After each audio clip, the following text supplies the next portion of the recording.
This is Caitlin with Christmas Light Contractors, and today I'm going to be talking about how to run power for bushes and trees that are just a couple feet away.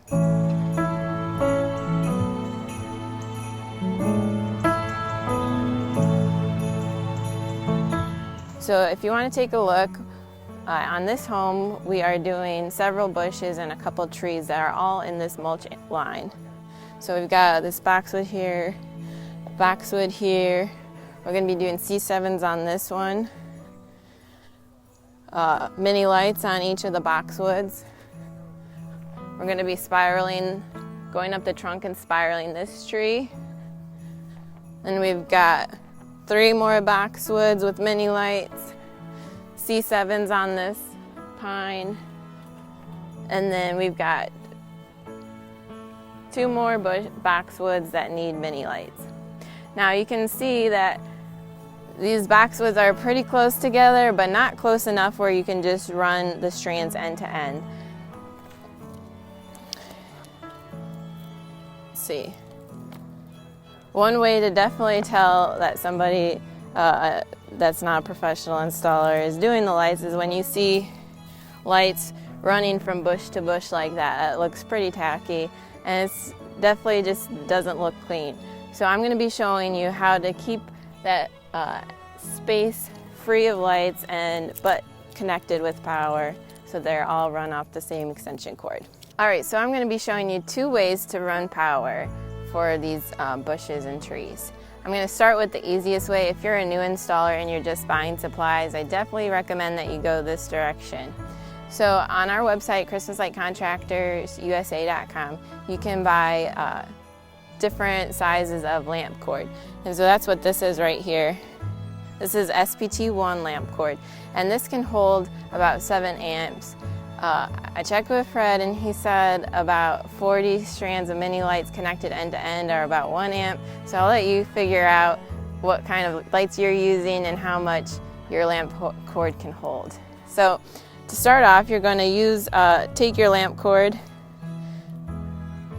This came on a spool originally, but I got this right off the spool, ready to go.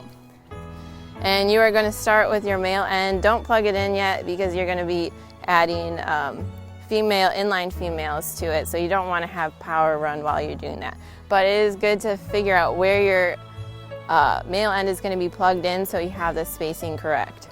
So I'm just going to kind of lay this right here, maybe tuck it so it's held in place. And I'm just going to run my lamp cord right along my bushes. I also do this technique when I'm sometimes when I'm running power for pillars.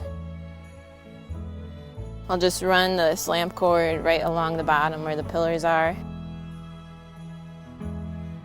This cord doesn't have to necessarily stay in the front of the bushes, but for right now, as I'm just running it, I just want to get an idea of where it's going. So now I've got my lamp cord. Now I'm going to go back and I'm going to be adding inline females to the base of every tree and every bush. So an inline female is just like a female plug. And these ones that I have here have a breakaway edge to them. So all you have to do is take your pliers and break that little piece off. Sometimes I've gotten inline or female plugs that don't have that breakaway piece, and you just use your pliers and kind of cut out a little piece. It works fine. Then at the base of your tree, you're just going to take your female plug and you're going to push your wire right in. Push it really hard. Make sure that the wire is pierced. Like you see, pierced by those little prongs in there in the female plug. So make sure they get really pierced really good. And you're going to put that top right on.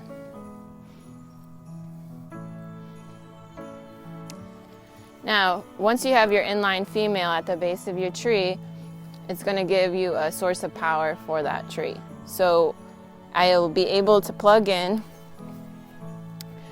my lamp cord.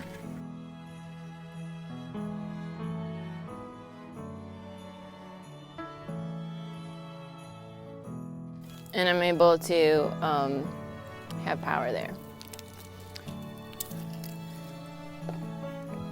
So you'll just continue on, unplug your wire and add your inline females at the base of every bush.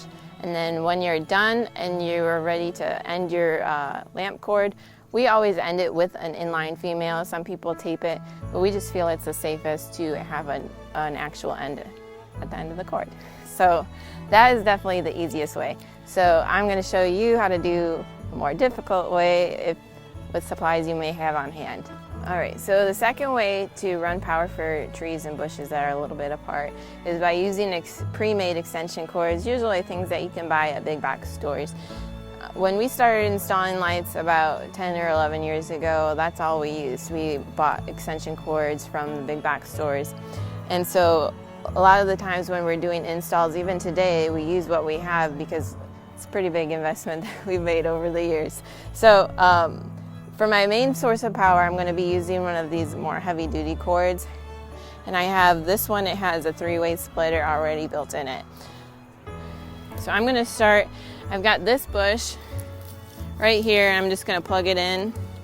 I'm basically going to be making like a daisy chain.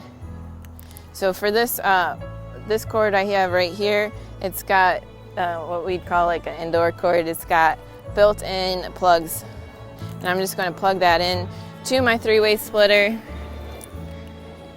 And I'm going to run this on the back end, and then I'm going to have a little plug at the base of each bush. So that gives me power for these right here. One of the most underrated tools, in my opinion, for Christmas lights are these little jumpers. I just love using these because they're so easy. We can just pull them right out of the box. And they connect power for mini lights to plugs and things like that. So what I'm going to do for this, use this jumper, is I'm going to connect the male end of this boxwood, and I'm going to put it right. I don't want to take up my my third plug on my 3-way.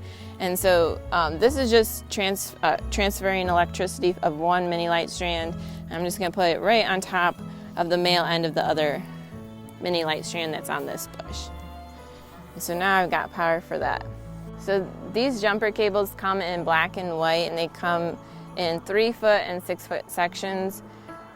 You can also make these pretty easily yourself using lamp cord and male and female ends. But the reason that I like these jumper cables is because the male end of the jumper cable also has a little outlet, and so when you're doing a making your own little jumper cable using lamp cord, you'd have to add multiple inline females for each connection point. So these are just nice, they're really convenient.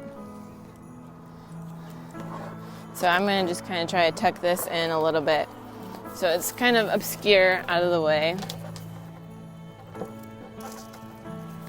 Maybe put it like that.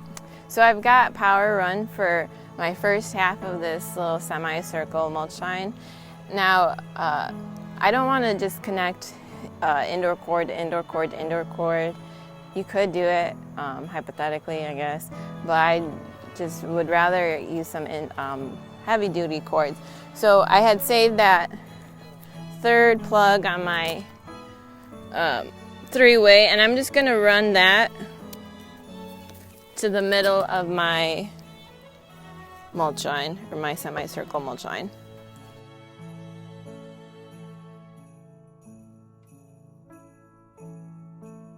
So it ends right at this bush and it ends perfectly. I'm going to take this 3-way splitter.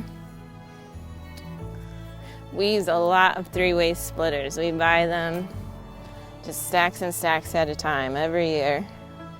And then I'm going to be using some smaller cords to jump off of that 3-way splitter to get power to the rest of my trees, and I'll show you how to do that. So I'm going to take this indoor cord, I'm going to plug it into one of the 3-way connectors. And I'm going to run this to my tree base. I'm going to leave that there. And I've got another one, and I'm gonna do the same thing. I'm gonna run it to my tree bases over there on the other side.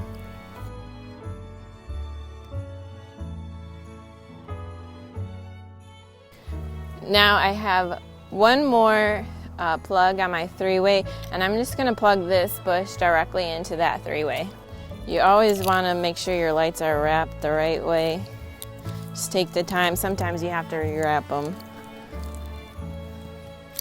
Always start with the female on the inside.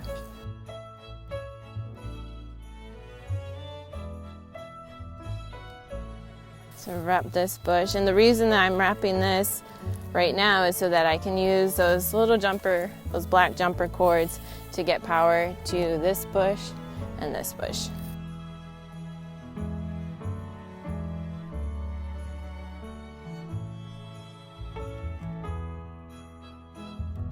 So to get power to this bush, I'm just going to take the male end of my jumper. I'm going to connect it into my strand. And I'm going to have power right there. So for this other bush, all I'm going to do is I'm going to take the male end and I'm going to plug it right in. I'm actually going to plug it on top of the male end of this strand. Plug it in right on top. And that gives me power right there for this bush. So I've got power run for everything except these last two little bushes. I'm going to do the same thing. I'm just going to run jumper cables down from the boxwoods. And so I'll finish up lighting everything and then I'll give you a peek when it's all done. All right, so we've got all of the bushes and the trees lit up, and I think it looks really beautiful. We did do the second method by using the various extension cords because that's again what we had on hand already. But you can see what's really important to me, and I believe the customer as well, when you're running the extension cords, you want to use as few as possible and you want to make them basically as discreet as possible as well. We try to use natural colored extension cords like brown and green so they kind of camouflage into the mulch line. If you're really, invested, I guess you can kind of move some of the mulch to hide it. My one tip, we had a very well-meaning installer. He had the idea he had small bushes next to each other and there was a gap, and he had the idea to jump across from bush to bush, like so, and bury the extra lights in the mulch. And it was an ingenuitive idea, but we also got a call after it tripped GFIs every time it rained. So we had to, dig all the lights up, and we realized when we got to the job what was causing that GFI to trip. So that's a little tip. It might sound like a good idea at first, but don't do it. And there you go.